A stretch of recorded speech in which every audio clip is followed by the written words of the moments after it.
So I got married to Bud, and as my sister said, I should write a book. And she said, oh, I have the very title for you, Lois.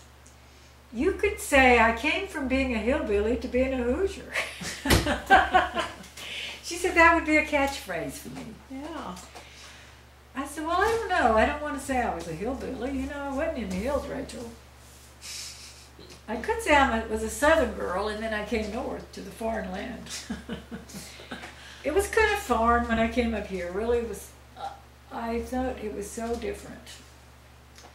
And I thought I was pretty trusting to get in a car with a man that I didn't know where his place looked like. And I had never seen his mother except when she came down to the wedding.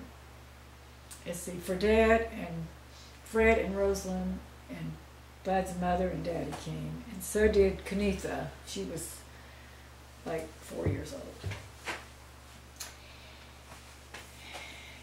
Carolou and Raylan didn't come. But they came down there a couple of days early. So I got to see them one time. You were great. So then I got in the car and came up here, and they all cried and hugged. They're sure they'd never see me again. I'm going clear to Indiana. Grandma Britt said would never see me again, probably. Well, I didn't know. I was crazy. I didn't know what I was doing. I was 18 years old. I thought I knew some stuff, but I didn't. So on the way we stopped at White Sulphur Springs. Well, we stopped at Goldsboro for our first night. And the preacher that had been in our church, he wasn't the one that married us. But the one that had been there before, we stopped to go to their church the first after our wedding night. And Bud had a white 1954 or 5 Chevrolet, brand new. He bought it brand new, not long. They wrote in it, just married, all over with lipstick. So we had to go to the church with the car looking like that.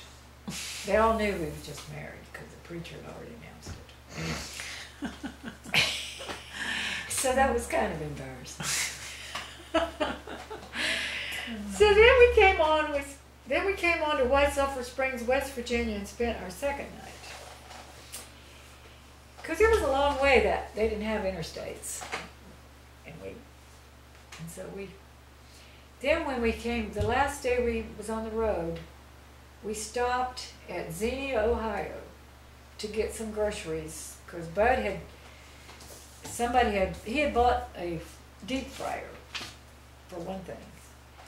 So we didn't have any oil to cook anything in the deep fryer. So we stopped and got some eggs and some peanut oil. So in Dayton, Bud had an accident. He ran into the back of a car. We didn't have seatbelts in those days or anything, but it wouldn't have helped. It wasn't like we got injured, but the groceries came flying up front, in the front seat. And the glass broke for the oil. The oil got all over my hair. I had blood spots, nothing big, but just pricks from the glass. The eggs broke, mixed in with the oil and stuff. I had on a green blouse that somebody gave me for my wedding gift or something.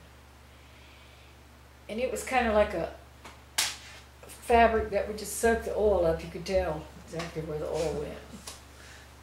Plus my hair was just so oily. I didn't have real long hair, but it was long enough. But oh, it was a mess. Well, his mother had a restaurant there in Hagerstown called the House of Houses. It's on the corner there where the McCullough building is. And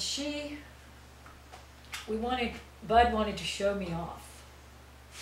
Like, take me to the restaurant and see Mom and everybody. And I was having all this oil in my hair. I looked the worst. So that started it off right there. I'm sure they were impressed. And so, well, everybody was anxious to see me. You know, like Wilma, she was there. Everybody was anxious, and the rest of the family, someone was there. Yeah, you were the foreigner. And there I was, talking Southern and everything else. My phone number was 5555. Can you imagine? I must have done that on purpose. So I started off like that. We lived in that apartment, and I got a job at the factory, set up and furnished, which that was another thing. They already got the furniture, and I didn't have no say-so about it. They went and got 3 rooms of furniture for about, it's probably less than $300. A living room suite, which consisted of a sofa and a chair and a coffee table and 2 end tables. And a refrigerator and a stove and a chrome dinette set. And they had a bedroom, a bed, and a chest of drawers. It was lime oak. It was white. They called it lime oak. A chest of drawers and a dresser and a bed and a mattress. I really thought I was living high. There was a rug on the floor with a living room suite. It was thin as anything. I didn't have a vacuum sweeper. I had to sweep it with a broom. I was 18 years old, and I was happy. So happy I didn't care.